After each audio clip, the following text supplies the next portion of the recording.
When you need a massage, you don't need more stress just trying to book one.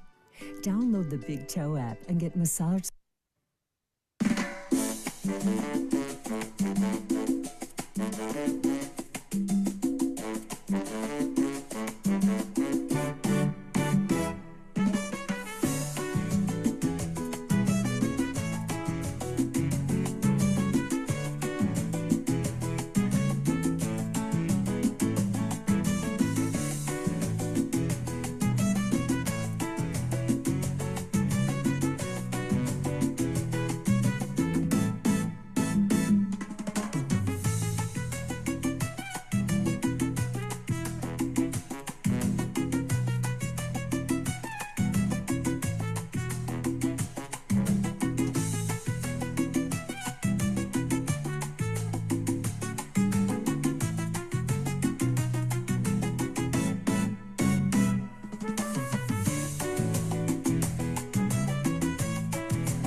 Hello, greetings, welcome everybody. Hope that you're doing well on this day. Hope that you're at your highest level of all forms of strength that you need, mental, physical, and spiritual. And hope that you're primed to reach your highest potential. And we welcome you to this week's episode of Our Ancestors' Voices, a weekly program from the All African People's Revolutionary Party. Same time, same platforms every week. And we're glad that you're here to participate in this particular topic for this week: fascist efforts to criminalize activism, efforts by organized fascist groups to make political activism, fighting for justice, become criminalized and to normalize that effort to do that. Very important topic, something that's not commonly talked about. So we're going to get into it today. So we're glad that you're here to participate in this important topic with us. And we want to, of course, give honor and respect to the native folks of the Western Hemisphere, the indigenous people of the Western Hemisphere, the real indigenous people of the Western Hemisphere. And when we say that, we're talking about the natives, indigenous, the Indian Plains people, the Mexicanos, the Chicanos, the Puerto Ricanos. We're not talking about anyone else. If you're not in any of those categories, you are not the indigenous people of the Western Hemisphere. As much as you want to pretend that you are, you just aren't. And we know that, especially African people or people of African descent, this is a struggle that we're engaged in, and we welcome this struggle head on, over identity and the fact that Africa has been disrespected for 500 plus years is the reason why so many of us want to feel it necessary to separate ourselves from Africa or not even mention our mother. But we are going to continue to challenge this backward narrative. And the reason why it's important is because we also give so much respect to our ancestors, our African ancestors, who are the reason why we're here, the reason why we're able to breathe, the reason why we're able to move, the reason why we're able to eat, laugh, the reason why we're able to participate in life is because of the sacrifices they made. And so we're not going to uh, let people disrespect their legacy by disrespecting Mother Africa. And we're also not going to disrespect the indigenous people by dismissing them and their contributions to this hemisphere. So we're glad that you're here to join us today.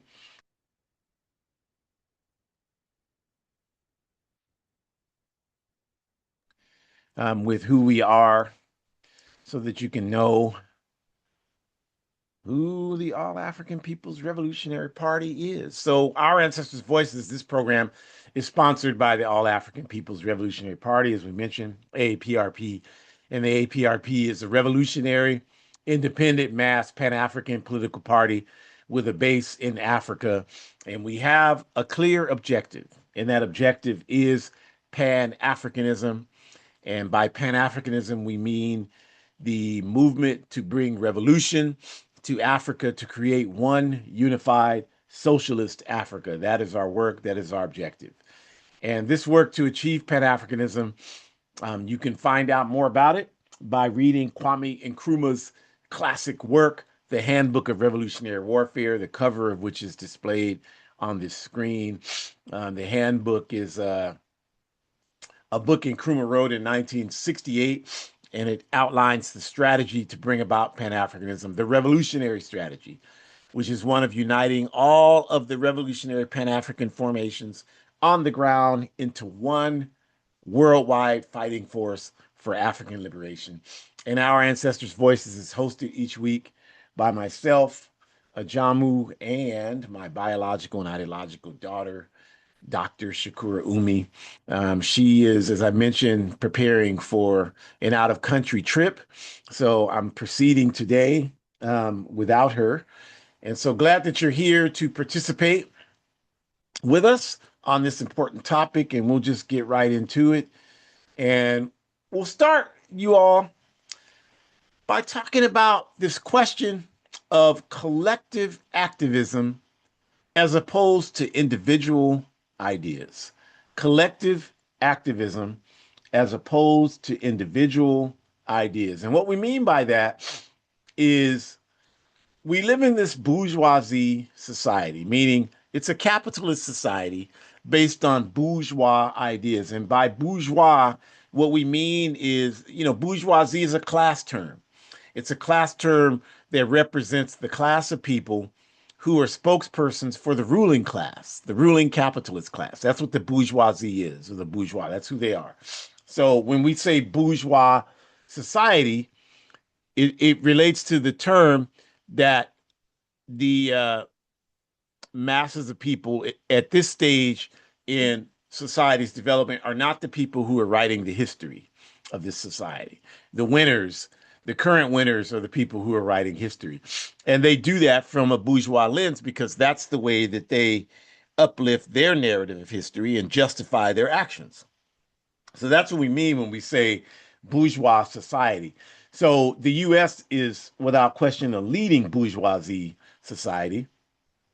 And as a result of that, we are conditioned in societies like this one to see this society the way the rulers of the society want us to see it. And that's that this is a free society. In fact, they present it as the freest society on the planet Earth, which is absolute nonsense. There's no data that justifies that kind of designation other than them saying it. But most of us don't deal with any data in any way. So they say it constantly. They constantly say it 24/7, 365 days of the year. You go to faith services, they're saying it there. You go through 12 years of education and then advanced education in college. They say it constantly throughout that rigorous and horrendous process. They say it 24/7, 365 days a year through their media outlets, their movies, their television shows, their so-called news broadcasts. And so it becomes normalized to believe it, and people do. And so because of that, there isn't a consciousness to see the backwardness of this society. And so there isn't activism to engage and work to change this society.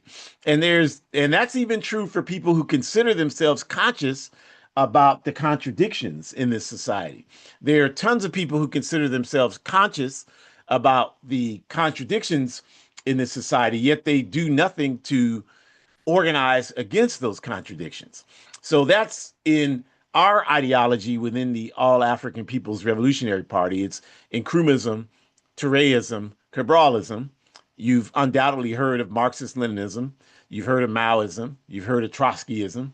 You've heard of those ideologies, those revolutionary ideologies. Well, now, if you haven't, we introduced you to Nkrumahism, Touréism, and Cabralism from Kwame Nkrumah, Sekou Touré, and Amilcar Cabral, the ideology of the African Revolution, the ideology of revolutionary Pan-Africanism.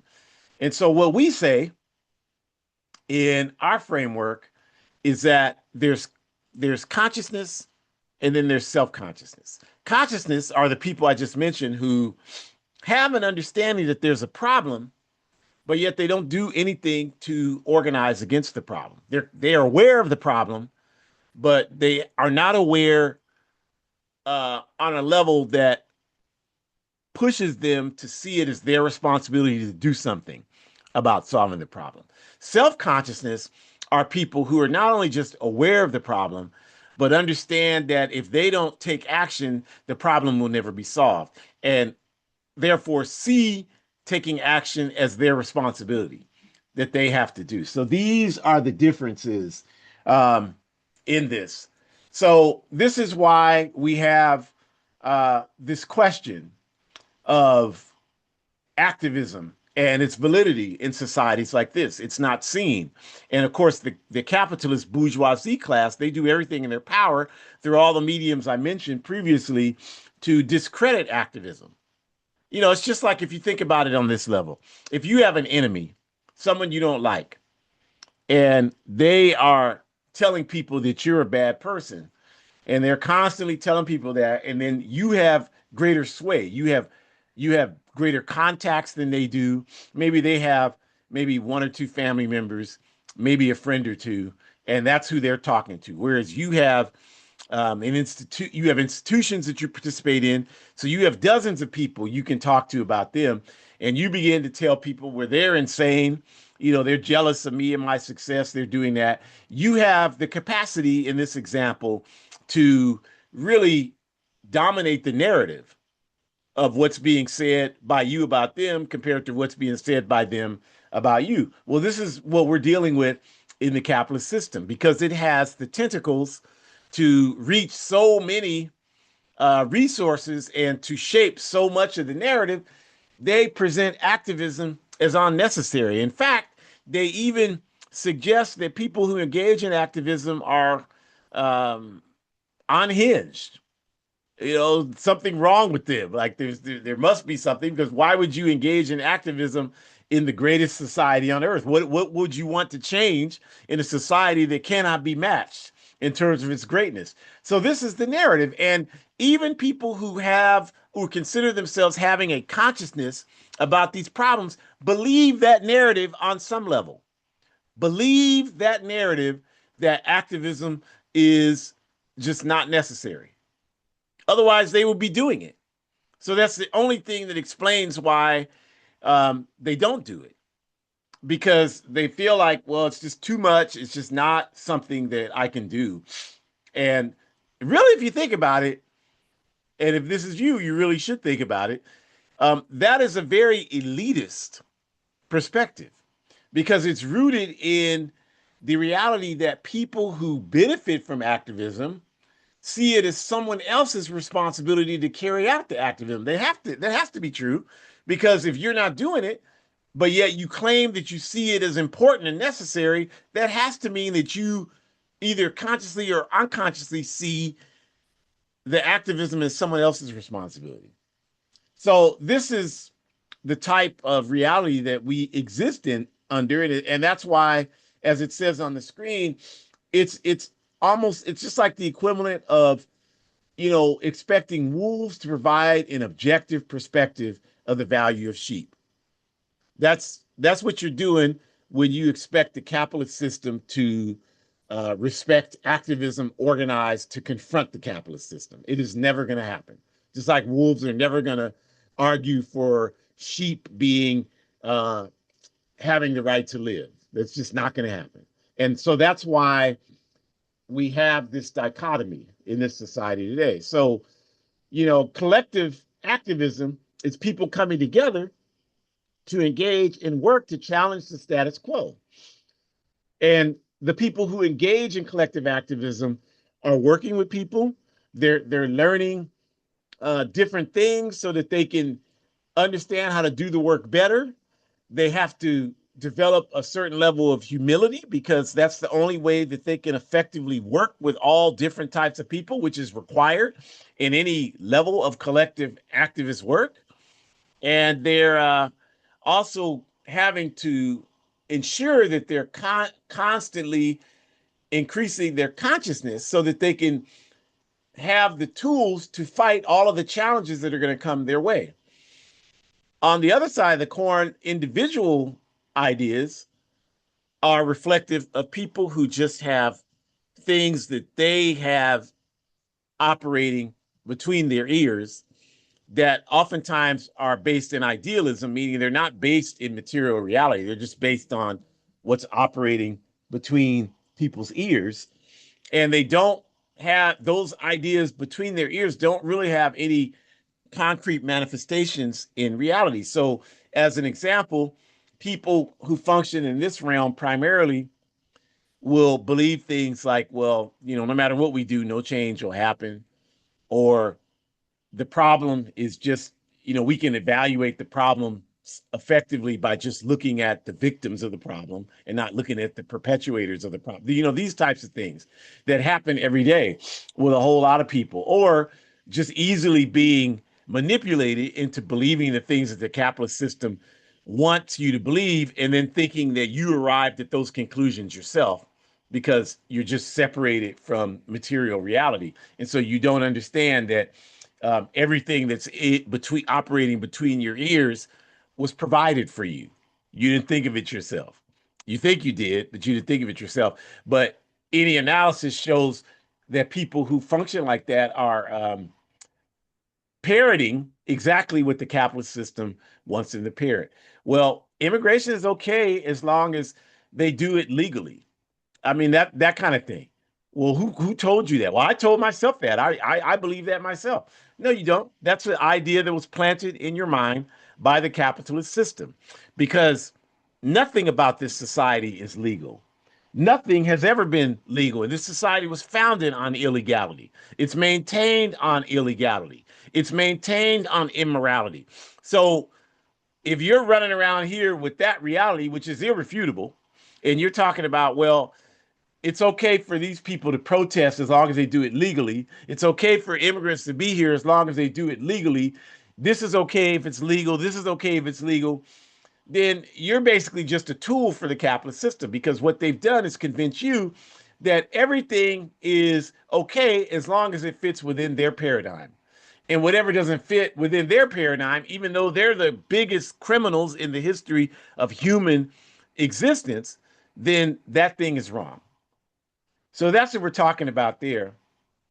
And because of this reality, the capitalist system always distorts any level of activism. It always does this. So, for example, if we look at the Reverend Dr. Martin Luther King Jr., most people in present times, 2025 and beyond, view Martin Luther King in a favorable light. But it's important to recognize that and this is not because of the system has lifted Dr. Martin Luther King up. And I'll explain how foolish it is to believe that, if that's what you believe, in a second. But the only reason why there's a favorable view of Reverend Dr. Martin Luther King is because of the efforts by millions of people to uplift his contributions.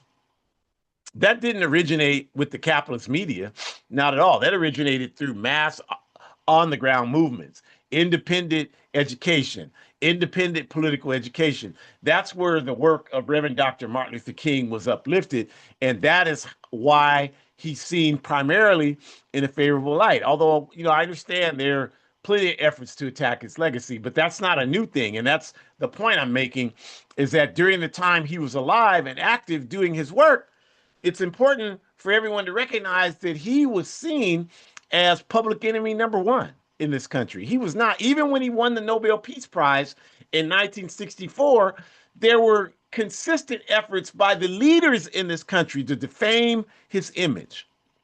J. Edgar Hoover, the longtime director of the Federal Bureau of Investigation, called Reverend Dr. Martin Luther King a notorious liar.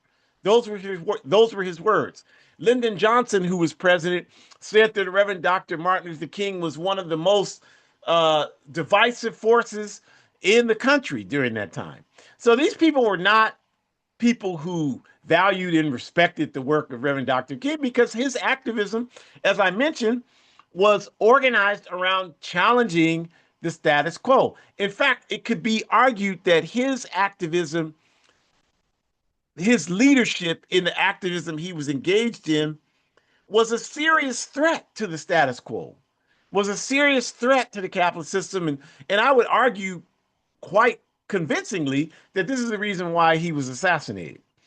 So it's important to know that, because he didn't have, his activism was not celebrated. And this is why even today, most people don't even really understand much of anything about his activism. The only way that the capitalist system talks about Dr. King is through snippets from one speech that he gave, the I Have a Dream speech at the March on Washington on August 28th, 1963. That's, if you survey people, and I encourage you to do that, tell me what you know about the Reverend Dr. Martin Luther King in terms of the work that he did. If you ask people that, I would guarantee you 95% of the people you ask that question, the way I framed it, are going to mention the I Have a Dream speech in some way, form, or fashion, because that's all people know. Every year, we're moving into January, and thank God I will be out of the country, because every year I get a headache listening to these backward portrayals of Reverend Dr. Martin Luther King's work. But what will happen this next month is they'll do the same thing. They will be engaged in this propagation of snippets of the I Have a Dream speech, and they don't even include the best parts of that speech. They typically focus on the I have a dream when black girls and white girls can hold hands and sing the words of the old Negro spiritual, free at last, free at last. That's all that most people know. And that wasn't even the best elements of that particular speech. And that particular speech was not even close to being one of the best speeches Dr. King ever delivered. And if we start talking about some of his much better speeches, like the To America speech or Why I Opposed the War in Vietnam, which he gave a year to the day before he was assassinated, April 4th, 1967, if you look at a speech like that one, where he challenged class contradictions in the American capitalist society. And he talked about how, and he said, quote, America is the greatest purveyor of violence on the planet Earth. This is the type of activism the capitalist system is not promoting. That you won't hear that quote on January 15th. You won't hear that quote anywhere. I don't care who, Wells Fargo or Allstate or whatever these capitalist companies that are endorsing the Dr. Martin Luther King holiday, they ain't gonna show that quote to you. And they don't have to worry about it because they know the overwhelming majority of us ain't gonna study it and find it out on our own. So that's what we mean when we say the capitalist system distorts activism. From its educational curriculum rather, to television, movies, everything, faith institutions. This system does what it does to constantly diminish the need to engage in work to change anything. It promotes the concept that this country is great. You don't have to do anything.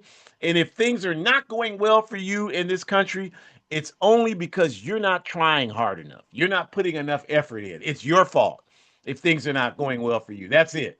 And you hear that everywhere all the time. And another example is in capitalist countries like the US, they're widely perceived by people in this country as being on the right side of history every time. This country's never wrong every time. That's why, if you want to understand the phenomenon of this cracker that's in office right now as president, that's what it is. The people that support him, because these are people who have never in life learned how to be accountable for anything. If you look at them, that's why you see these people that were convicted for the what they did on January 6th, 2021 in DC, and were pardoned by this clown. And so many of them are turning up being arrested for terrorist plans and actions, for pedophilia, for I mean, these people do not understand accountability in any shape or form. And not only that, but they have no morality. So they're going to be, when you put those two formulas together, you're dealing with people who are going to see themselves as right 100% of the time. They don't have it in them to acknowledge that they're wrong.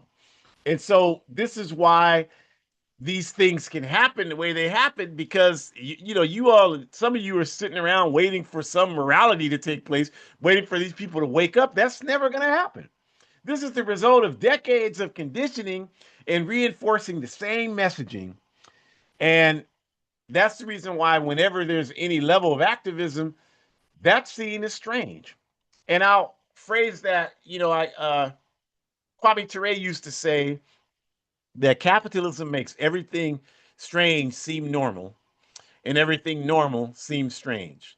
Capitalism makes everything strange seem normal, and everything normal seem strange. And so when I've talked to young people many times, I've taken that quote from Kwame and I've tried my best to break it down in ways that would resonate for them to make the point that he was trying to make. And so one of the examples I use is speaking on high school campuses. I've told the youth, again, capitalism makes everything strange seem normal, and everything normal seems strange. So the example I've given these youth is that if we went out on the quad right now on your campus where everybody congregates at lunchtime, and I set up a sound system out there, and I started talking the way I'm talking right now about we need to be engaged in work to challenge this system, to bring about justice for marginalized communities, to attack the status quo, the capitalist system.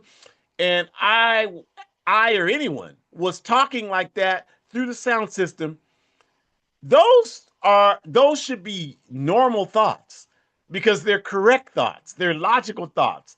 They shouldn't be viewed in any way as being strange or crazy or insane or anything like that. But yet, I guarantee you, this is why I would tell the youth, that if I or anyone did that out here on your quad, most of you and your classmates would walk by and wouldn't even look at us while we were talking, would act like you didn't even see or hear us. Because what should be normal is viewed as strange. By the same token, if we set up that same sound system out in your quad and we had people get up and had some funky beats going and they were rapping to those beats and they were calling women B's and H's, they were calling African people the N word, but they were doing it in rhythm, a lot of you would come to the stage and party with them. And they always laugh when I tell them that because they know it's true. In this instance, making what should be strange normal. This is what capitalism does. So this is the challenge, you all. This is the problem that we have, those of us who are activists.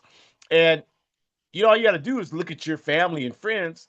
If you even talk, even if you're not engaged in any activism, but you're talking about how important activism is, and you bring that up to them, they're going to respond with logic that reflects the values I just mentioned about how capitalism inverses everything and makes what should be strange normal and what should be normal strange. That's how they're going to react. I'll never forget, I was in Washington, D.C. in 2015 doing some work for the party, and I went to this restaurant to grab a meal, and there was an African there in his probably late 20s, and there was a television there, big screen TV, and they were talking about what was happening at that time in Ferguson, Missouri, the protests that, of course, ended up further advancing the Black Lives Matter movement with the killing of Mike Brown in Ferguson, Missouri by that racist cop. And so that was on TV. And so we were looking at it, and then the young African said, "Oh, that's crazy." And of course, with my consciousness, I assumed, which I shouldn't have, I assumed he was talking about how the police were brutalizing the people on the streets. But I said, yeah, it's crazy how these Gestapos operate. And he looked at me strange, like he didn't understand what I meant. And so I said, well, what did you mean? What were you saying was crazy? And he said, well, that they were out there on the streets acting like that. And so I just, I've been around the block a few times.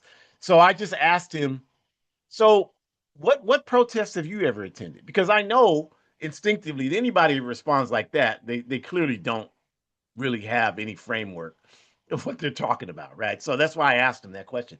What protests have you been to? Well, I've never been to any protests. I'm like, so if you've never been to a protest, how are you able to evaluate the value of the protests, whether it's legitimate or not? And then he started talking about how he was National Guard reservist. Okay, so then I knew instinctively what the problem was. He's constantly propagandized, right? Because the job of the National Guard is to go out and quell protests. So of course he's going to be conditioned to believe that protests are a bad thing. But understand what I'm saying. Like, people believe this stuff. This gets back to the last slide, the individual ideas. People believe stuff without any experience with it, without any exposure with it, without having studied it, without having participated in it. And this is the strategy that the capitalist system uses to uh, diminish the effectiveness of activism. So that's the point that we're making. So let's talk about current times, right? And all of these efforts out here to criminalize activism in 2025, right? So what you see on your screen, this is a 7-page report that was recently produced by this group called the Capital Research Center. Now, if you look them up, they're a so-called right-wing think tank, which basically means they're a fascist think tank. That's what they are. And what they've done with this report by this person, Ryan Morrow, who's a part of this fascist group, marching towards violence, the domestic anti-Israeli protest movement.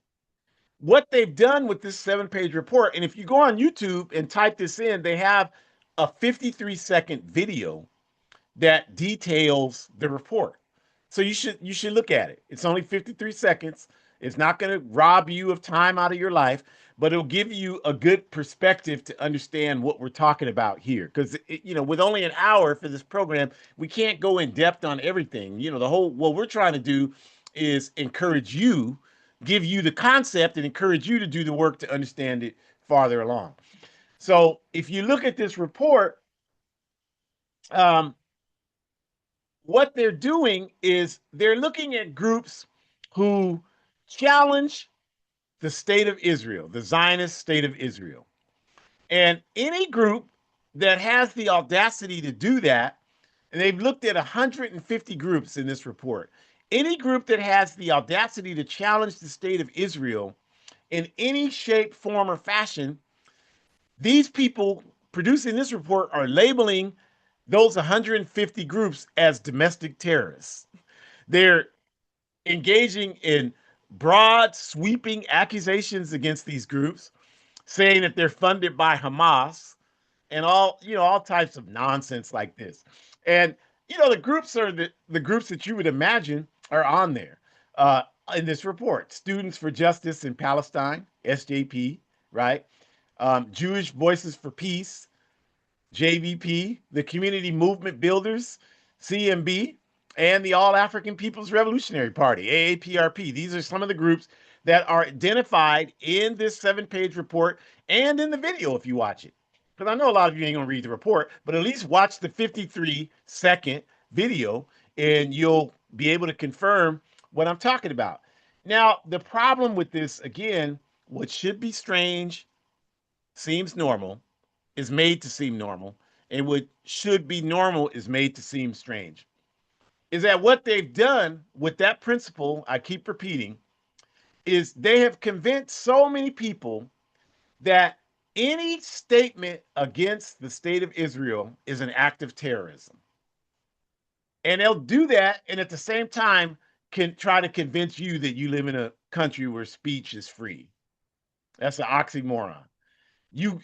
These people, you cannot even criticize the state. We're not talking about criticizing the faith of Judaism. We're talking about the political government, the state of Israel. Any disagreement with Israel, these people are categorizing as domestic terrorism. And if you look at it, you can see the insanity of it, because that's the only thing all of these groups that I've identified have in common, that in some way, form, or fashion, they've done some work. They've spoke out. They've talked about the state of Israel. They've talked about the Zionist movement. They've talked about how wrong Zionism is. But I can tell you without question, in the All African People's Revolutionary Party, I've been around and involved in this organization over 4 decades. We don't receive a single dime from Hamas. We don't receive a single dime from any goddamn body. And that's it. I mean, I wish we did get some money from somebody. We don't receive no money from nobody. The money that we have to do our work comes out of our pocket. And how many few of you decide to do the things we ask you to do, like go to our Forward Ever shop and buy clothing, buy my book so I can buy anti-fascist material. The few of you who actually follow through and do those things, that's the only money. And the dues that we pay as members, that's it. There's no money coming from anybody. These people, some hate person who's, been thoroughly propagandized by this nonsense said, well, you get your money through George Soros. Because they always say that, right? It's just a talking point. They don't even know who the hell he is or what he does. And I'm like, well, if you know how to get money from him, no strings attached. I wish you would forward some of us to us. Like, you want no money from nobody. So this is what they do, you all. And the thing why it's so weird is that you have groups in here like Jewish Voices for Peace, because their whole thing is like all these groups are anti-Semitic. Of course they always say that. But Jewish Voices of Peace, which is primarily made up of older Europeans who identify as Ashkenazi Jews, right? So, but they do a lot of good work calling out, what's happening with the state of Israel. They've been one of the groups that's been very effective at articulating the amount of money the U.S. provides to the state of Israel each year, the billions of dollars in aid. And so that's the reason why, groups like them are on this list. Our organization is on there because of the political education we've engaged in against the Zionist state of Israel for decades now. And so this is it. But the problem with this is that what they do in this report, they don't do it in the video because it's only 53 seconds. The video is about encouraging you to read the report.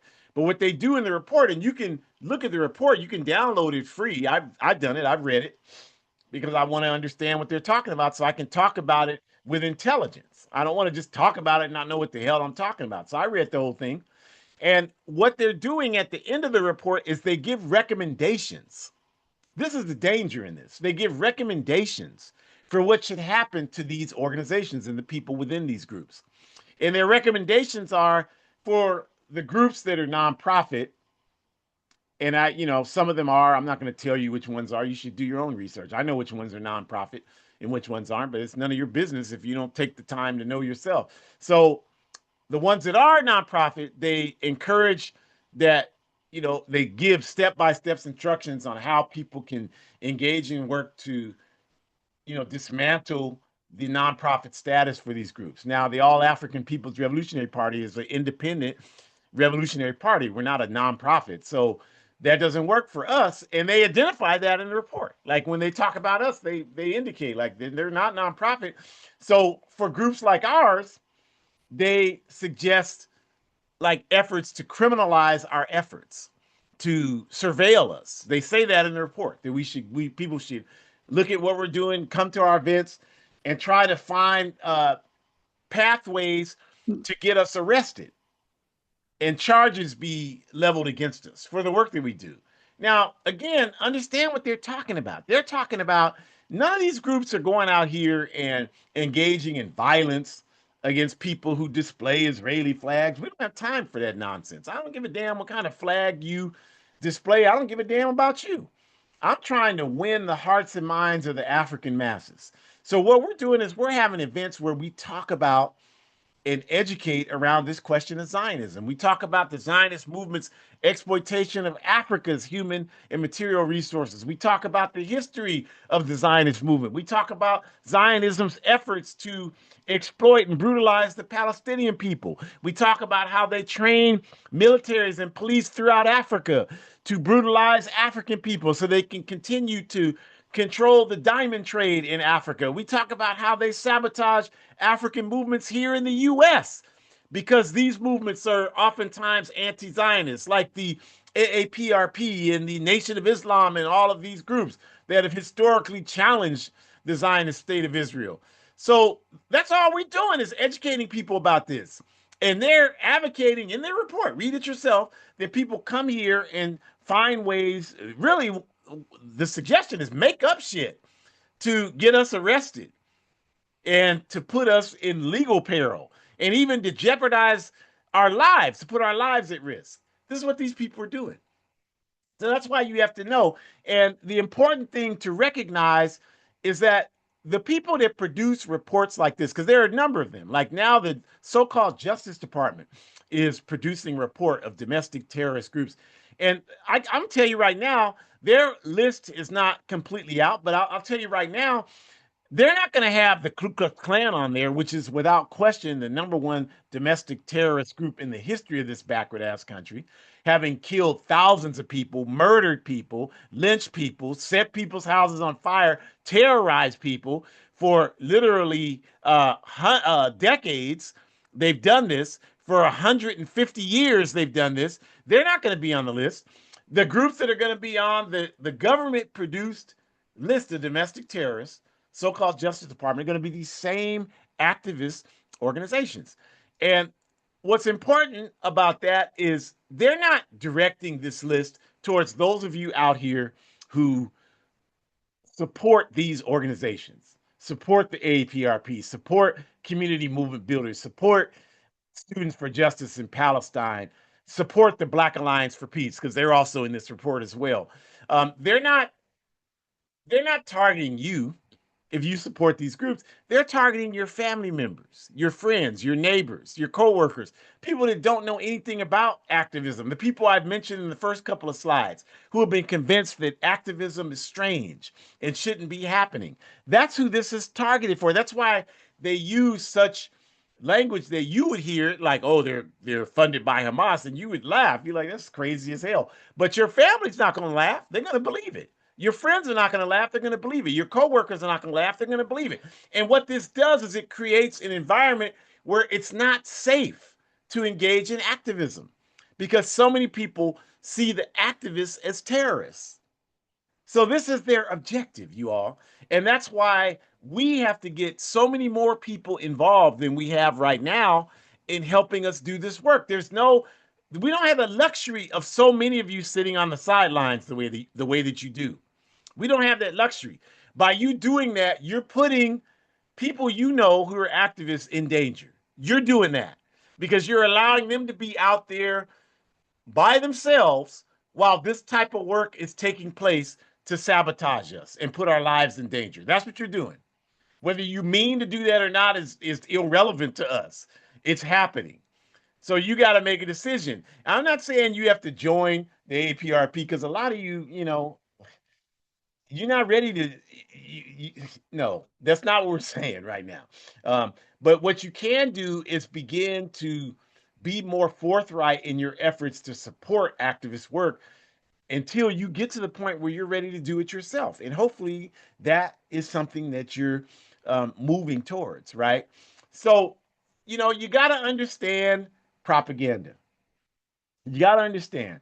And the danger in reports like the Marching Towards Violence report I just mentioned is again, it's aimed at people who don't know about activism. That's 95% of our population, right? And their objective is to convince the majority of people that literally anything that doesn't march lockstep with the agenda of the capitalist system is demonic, criminal, and has to be stopped. This is the classic blueprint for a fascist society. That's what a fascist society looks like, where everything that doesn't fall lockstep in line with the ruling class has to be crushed. There's no discussion, there's no debate, there's no analysis, there's no education.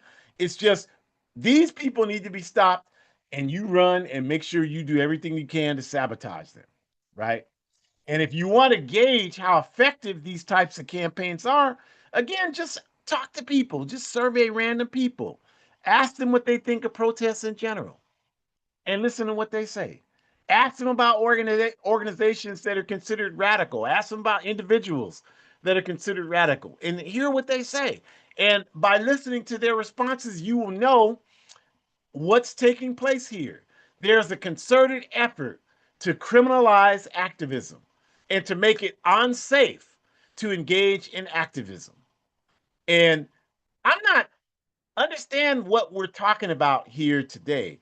We're not saying, "Oh my God, they're doing this to us." This is what they're saying. Look, the capitalist system is the enemy of humanity. This is exactly what they're supposed to do. I'm not upset that they're doing. I know that that's what they're going to do. I would be disappointed if they didn't do it because they wouldn't be serious about upholding their exploitative system. I understand who they are. I'm not confused about who they are at all. So I expect them to do that. I expect them to dehumanize people like us. This is what they do. The message we're trying to get across is for those of you who consider yourselves on the side of justice, by you sitting on the sidelines, you're unconsciously assisting their efforts. That's the point we're trying to make today. You are creating a space that allows them to be successful in the work they're doing. They cannot be successful without people like you. They cannot be successful without people like you who are doing nothing to support activist work other than just talking about you support activist work. But beyond that, doing nothing, contributing nothing to activism efforts, not getting involved in activism yourself, not telling people about activism, not talking about it. When you get over here for these reactionary holiday dinners, when something is said or something comes on TV, you don't say anything because you don't want to be in an uncomfortable situation. You are contributing to this environment by behaving that way. That's the message that we're going to get across. So on the screen, on the left-hand side of the screen, like one of the things these folks do all the time is they what we call dox people. And that's where they find activists and they take information on the activists and they post it online and they encourage people, they post pictures of the activists and they encourage people to know who these people are. There's only one reason for that, to put these activists at risk. That's why they do this. That's why they dox people. And so what I have on the screen here is a recent one that some crackers did on me. Right, I've had this done a number of times, and they list whatever information they have. They list it. If they have your address, they'll list that. Or if they're not too lazy to find it, they'll put it on there. A lot of these people are very lazy, but they'll do that. They'll put as much information, and they want you to be harassed. They want you to be harmed. They want you to be killed. That's why they do that. But you can tell that by looking at what they write that they don't spend a lot of time doing research. Like on me, they wrote here, they have a picture. I didn't post the picture because you all know what I look like. They know what I look like. An author of Hood Communist. Now, that's just something they saw online because I've seen that online. They didn't even, they just copied what they saw online. They don't even know what that means. And then they say a nationalist communist party. That's what the hell are you talking about? I mean, if you're talking about the AAPRP and they say we don't know what ideology we are, like these people, they're not serious thinkers, right? And they say that we're basically fake black national socialists. I guess that's what Nat Socks means. I don't know. Um, and then what the rest of what they say doesn't make sense. And this is from this group called the East Pine Tree Party. And I looked them up, and they consider themselves, or I guess, or they're being labeled, or I don't know what the hell the crackers call themselves, but they're being labeled as what they call an eco-fascist group, meaning that they, in some dysfunctional way, combine environmentalism with fascism. And so they state that they do not believe in government, central government, and they encourage people to arm themselves in this society. And these are people that are saying that we're domestic terrorists. Say you can't, we're not encouraging nobody to arm themselves because most of you are just not serious and committed enough to be trusted with weapons at this stage in history. You have never heard any of us say that, but they say that, but yet we're the domestic terrorists. So I'm telling you this so that you can have an understanding of what's happening, right? So, like it says, this is a recent attempt against me. You should look these things up. They call it Antifa Watch. I mean, that's the only thing they got. The only thing they got right is my name. They got my picture right. And yeah, without question, I'm Antifa. But I mean, this is what happens, right? Like, even at the job I'm at, some Europeans complain that, I talk about Antifa too much. I don't talk about it enough. But they said I talk about it too much. And they complained about it. Like, this is all an effort to isolate, discredit, and criminalize activist activity. The sole purpose of all of this is to isolate us for state repression and worse, meaning death. That's what they're doing. This is the campaign. And you should see this for what it is. This is COINTELPRO 2025 and beyond. The strategy during the 1960s was to infiltration, and they still do that too. But infiltration, where they plant people, informants in organizations, and the job of the informant is to gain the trust of everybody in the organization and then engage in sabotage. So, a lot of people are confused about this. Like, that, they'll be at a march or a rally or something, and somebody will come and talk real crazy, and they'll be like, "That's a uh, government informant." No, that's probably just somebody that's just crazy, because when everybody sees that person, they don't know them. They think they're not going to listen to what they're saying. You have never been in a march or rally where some unknown clown walks up saying, "Let's burn a building down," and everybody's like, "Okay, where are the matches? Where's the lighter fluid?" That's not going to happen. So that's not a government informant. And if it is, that's a very stupid government informant. The government informant is someone who joins the organization, does a lot of work, okay, wins the respect and trust of people, then starts acting a fool. Then starts acting a fool. That's the government informant. All right. But that's not the primary with the, with the development of the internet and all of this that we have available to us now that wasn't here in the 60s. Now they can use these methods of doxing people, um, producing these types of online reports, engaging in consistent propaganda that's designed to dehumanize activists and to discredit activism and set us up to be isolated for state repression or worse. That's what they're trying to do. So again, let's look at it like this. We have political institutions like Veterans Day, for example. These types of institutions serve to make imperialism sentimental and emotional. You were in the military, your family was in the military, whatever the case may be. And because they exploited you and pimped you for however long you're in there, you, of course, understandably want to try to pull some dignity from that experience.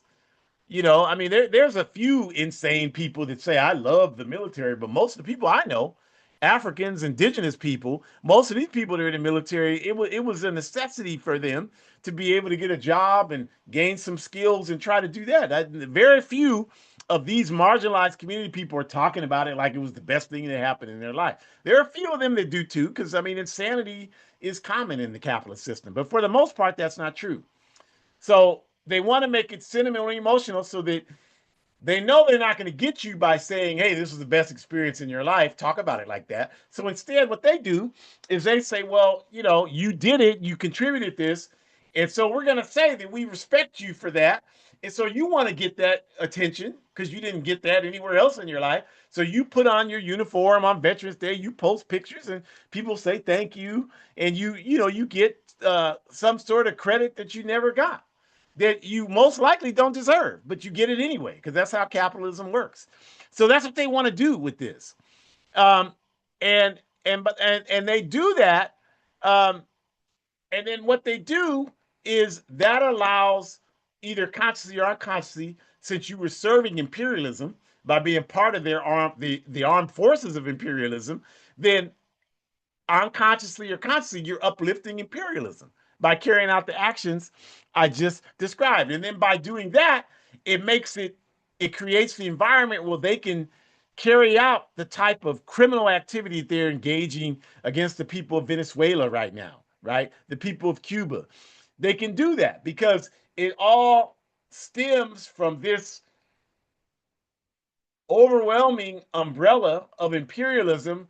And again, what should be strange seems normal. Imperialism should be strange. Invading people's countries and stealing them and stealing everything from them and killing them, that should be strange. But under capitalism, it's been normalized. So the US does it every day. So if they bomb Iran, no problem there. If they bomb Venezuela, no problem there. They're supposed to do that. Those people are criminals. If they starve out the Cuban people, the people of Nicaragua, that should do that. Those people are criminals. If they support the illegal overthrow of democratically elected governments and assassinate the leaders, well, I don't care about that.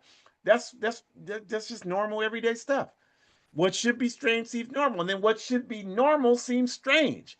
And when people stand up against countries being invaded, then that's strange. What are they doing there? They're the problem.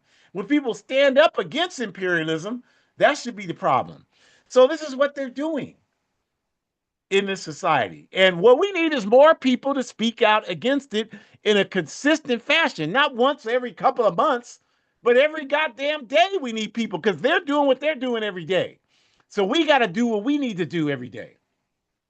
The intention that they're engaged in is to create an environment where political activism, things like criticizing Zionism, criticizing police terrorism, criticizing homophobia, patriarchy, white supremacy, criticizing any element of the capitalist system is viewed as extreme.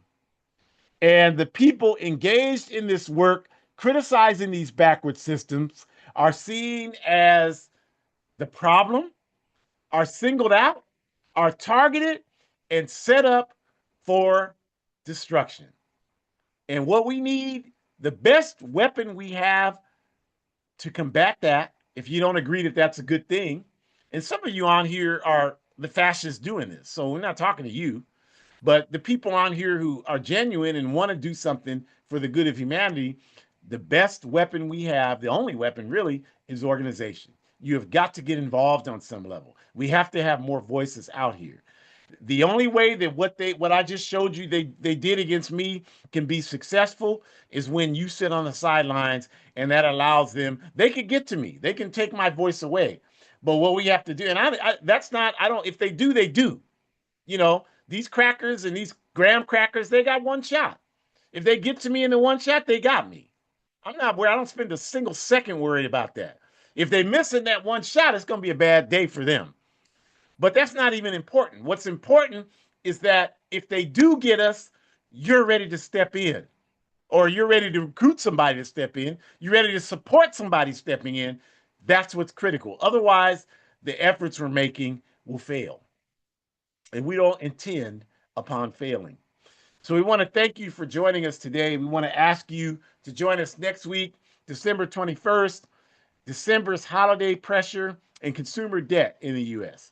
With everything being so expensive under these liars and these cheaters and these bastards that run this backward ass society, people's debt is rising, but yet that they still have this pressure to buy all this stuff up with money they didn't have to begin with. So we're going to be talking about the impacts of that, what people are dealing with rising debt.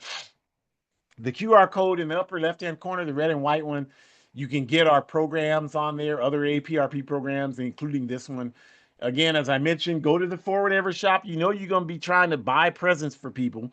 So if you're doing that, buy something that makes a contribution to society and not just a contribution into the pockets of the capitalist system. So buy clothes that represent positive revolutionary messaging and help us finance the work that we have to do. Go to hoodcommunist.org, Revolutionary African blog. You can get information there that you need to understand what's going on in the world. We have self-defense classes, community self-defense. We engage in political education, and we have self-defense training free of charge every Thursday, except this Thursday, December 18th. I will be out of town. We will have class on Thursday, December 25th. Y'all think I'm joking when I say I don't celebrate these people's holidays. I don't. I'll be ready to teach class. And if nobody shows up, then I'll use the time to do some writing. So either way, it's going to be productive. But if you want to come on December 25th and, following Thursdays, it's at 2775 Cottage Way, like cottage cheese, Cottage Way, Unit 15, Sacramento, for those of you here. So come on out, 2775 Cottage Way, Unit 15. And we want to invite you to join the All African People's Revolutionary Party by going to AAPRP-intl.org. And the QR code in the bottom right, the black and white one, you can become a monthly sponsor however much you can for our work in the Sahel region in Africa to bring revolutionary literature for organizing purposes. So become a monthly sponsor and participate there. And we want you to buy my book, A Guide for Organizing Defense Against White Supremacist, Patriarchal, and Fascist Violence, A Guide for Organizing Defense Against White Supremacist, Patriarchal, and Fascist Violence. It's only $8 for a paperback copy, only $5 for the digital version. You can scan that QR code next to the book and get it. If you already have it, thank you. But if you don't have it, or if you already have it, either way, tell people about it. This is what we've been talking about this whole program. Help us do this work. Tell people about it. Form a book club unit to read the book. That's a wonderful thing. Say you're going to call at least one bookstore in your city and ask them to order the book and get it in there so people can buy it. Your library, do the same thing. 100% of the proceeds from the sale of my book go towards financing anti-fascist work. This is necessary. So we appreciate you. We hope you have a great rest of your day. Don't be discouraged. The masses are winning. Forward ever.